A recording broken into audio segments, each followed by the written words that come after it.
Hi guys, Milog Tarot here. Welcome back po for your kapalaran sa pag-ibig. Para po ito sa mga air signs, Gemini, Libra, and Aquarius. Maglalagay na lang po ako ng timestamp sa my description box para po mapuntahan ninyo ang inyong zodiac signs. Pero syempre, this is a general reading, kaya hindi po lahat ay makaka-relate. Okay, so we will start po with Gemini. Ano kaya yung posibleng pagdaraanan ng mga Gemini sa mga susunod na mga araw? We have here the Three of Cups, the Fool, the Seven of Wands, and the Chariot. Okay, so mukhang sa mga susunod na mga araw, merong makikipagbati sa inyo. Pwedeng aayawan mo siya. Okay? Or pwedeng wala ka ng pakialam sa kanya. Pero mukhang ipaglalaban ka nitong tao na ito. So, gagawin niya yung makakaya niya para magkaayos nga kayong dalawa. May chance no na maging successful yung pagtsatsaga niya or yung pag-effort niya kumbaga to win you over. Pero kasi we have the Five of Coins, the Six of Coins, the Six of Swords, the Two of Swords. Medyo alanganin ka kasi dito kung maibibigay niya ba sa'yo yung mga pangangailangan mo, kung magkakaroon ba talaga ng mga magagandang pagbabago, at kung hindi ka ba niya aabandonahin muli. Kasi malaki yung chance na iniwan ka nitong tao na to, ginost ka nitong tao na to, or nagkaroon ng third party at pinagpalit ka sa iba. So, pwedeng yun yung pinag-iisipan mo or kinukonsider mo bago mo siya balikan. Pero nga dahil sa makikita mo yung effort niya sa'yo, malaki yung chance na you will take a chance or risk again. Parang sige na nga, mukhang seryoso naman siya, pagbigyan ko. Baka sakali nga na magkaroon ng magandang pagbabago. Okay? And then we have here the Ten of Cups, the Four of Coins, and the Sun. So, pwede na maging masaya kayong muli. Mabuo yung family ninyo. Kung halimbawa na married na kayo at may mga anak kayo, pwedeng makaramdam ka ng positivity, contentment, ganyan. Pero we have here the Four of Coins. Medyo meron ka lang tendency here na maging clingy. Maybe because na may history.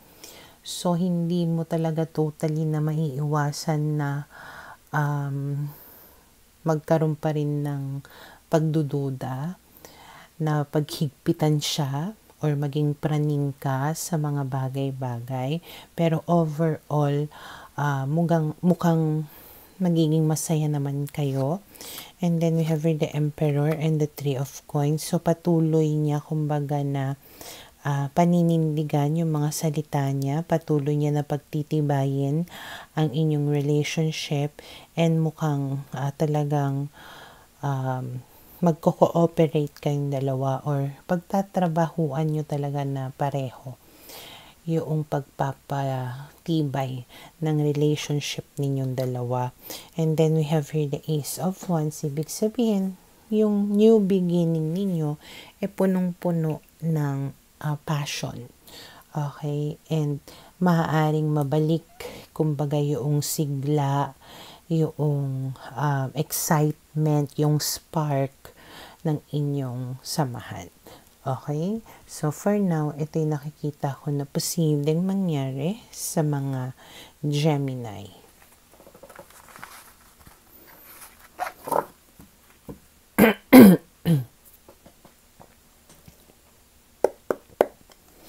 para sa mga Libra.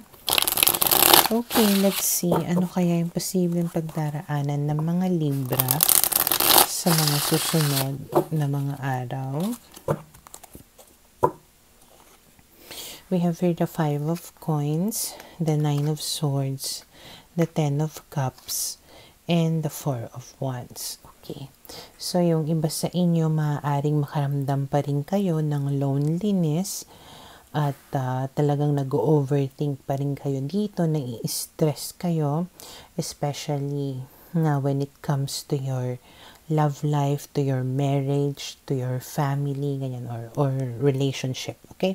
So, talaga feeling mo na-abandon na ka, feeling mo mag-isa ka, lalo na kung halimbawa nga na may anak kayo nito or pamilyado kayo, parang feeling mo ikaw lang ang gumagawa, ikaw lang yung nagtataguyod, yung talagang pati responsibilities iniwan niya na. Ikaw na lahat, parang ganyan. So, nai-stress ka na, hindi mo alam kung ano yung gagawin mo.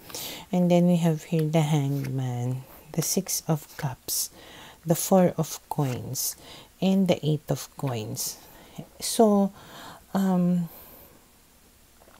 nandun pa rin, no, yung umaasa ka na bumalik siya sa'yo, na maayos muli yung family ninyo or yung relationship ninyo. Hanggang ngayon, hindi mo pa rin talaga siya mapakawalan. Pwede nga na ginagawa mo pa ito ng effort. Pwedeng ikaw pa yung nagre-reach out. Ikaw pa yung nagmamakaawa. Basta ikaw yung may mga ginagawa na ways para lang mabuo muli kayo. Pero kahit anong effort mo, walang nangyayari. So, mas lalo ka na frustrate, mas lalo ka nagiging obsessed about it. So, mas lalong hindi nangyayari yung gusto mo na mangyari. And then we have here the Emperor, the 8 of Cups, and the Knight of Swords. Fortunately, darating ka sa punto, naiiral na yung pride mo. Na parang, ano ba tong ginagawa ko? Bakit ko ba to ginagawa? Bakit ba ako naghahabol? Bakit ko ba ibinababa yung sarili ko? Kung tutuusin, hindi naman na ako masaya sa kanya. At parang hindi ko rin naman na matatagpuan sa kanya yung mga bagay na hinahanap ko. So, pwedeng, pag na-realize mo yun, ikaw na talaga yung lalayo, titigil doon sa paghahabol sa kanya. Okay, and then we have here the Queen of Cups and the Tower. Kasi, the more na sinusubukan mo, the more na nagiging disaster, the more na nagkakagulo yung mga bagay-bagay. Yung understandable naman kasi nga mahal na mahal mo talagang mahirap nga naman. Kaya sinusubukan mo talagang gawin ang lahat. Pero you have to realize yung boundary mo, yung limit mo. Hindi pwedeng sa lahat ng oras idadahilan mo na mahal ko kasi or may mga anak kasi kami. Parang have some self-respect naman. Parang ganyan. Okay?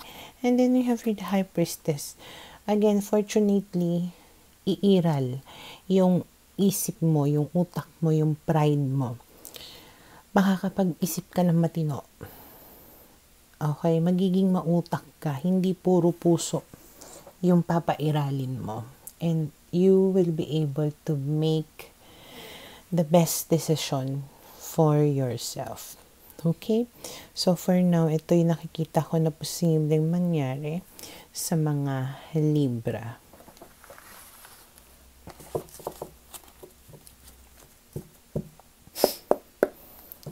Para sa mga Aquarius, okay, let's see. Ano kaya ang posibleng pagdaraanan ng mga Aquarius sa mga susunod na mga araw? We have here the 10 of Coins, the Devil, the Magician, and we have here the High Priestess. Okay, so nakikita ko dito, mukhang magiging okay naman yung takbo ng relationship mo sa mga susunod na mga araw. Mukhang mas mapapatibay pa yung bond ninyo at parang nakikita ko dito yung effort to really make the relationship more secured and stable. And nakikita ko rin dito na mas less yung emotions mo. I mean, mas pinapagana mo yung utak mo. Especially when it comes to decision making. Hindi puro puso, hindi puro yung emosyon. Okay, so nagiging matalino ka sa pag-handle ng mga issues ninyo or pag-handle ng person mo. Okay? And then we have here the Two of Cups, the Six of Coins, the Page of Coins, and the Judgment card. So, ayun nga, dahil sa maganda kumbaga yung mga resulta ng pagdidesisyon mo, mas mapapatibay nga yung samahan ninyo, yung pagmamahalan ninyo sa isa't isa, mas lalalim. Okay? And Six of Coins, maaaring nagkakaroon kayo ng give and take in the relationship na mas nakukuha mo kung ano yung gusto mo or mas naibibigay niya sa'yo yung mga pangangailangan mo the same way na naibibigay mo sa kanya yung mga pangangailangan niya. And we have here also the Judgment card na kung halimbawa yung person mo ay earth sign, pwedeng pati siya nagiging maganda yung mga decision making niya. So, kumbaga parang swak na swak yung pag-iisip ninyo, kaya mas nagiging maganda yung interaction ninyong dalawa. Okay? And then we have the Ace of Cups, the Two of Coins, and the Ace of Swords. So, Ace of Cups, Ace of Swords, new beginnings. Kung halimbawa man na naghiwalay kayo nito, nagkaaway kayo, ganyan. So, malaki yung chance nga na magsisimula kayong muli, magiging maayos muli yung relationship ninyong dalawa.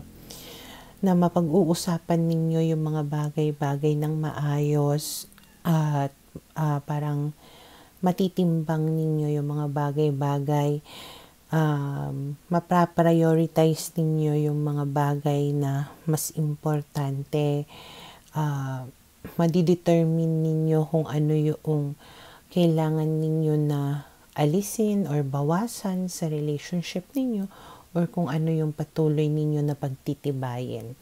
Parang ganyan. Okay, and then we have here the Sun and then the Knight of Cups. Dahil dyan, mas nagiging masaya or harmonious or blissful yung samahan ninyo and mas nararamdaman mo dito mula sa person mo yung care niya sa'yo. Okay, and then we have here the Eight of Coins, which means everything is working out the way that you want them to be, as long as both of you are continuing to make or put effort in making your relationship work. Okay, so for now, ito yung nakikita ko na posibleng mangyari sa mga Aquarius.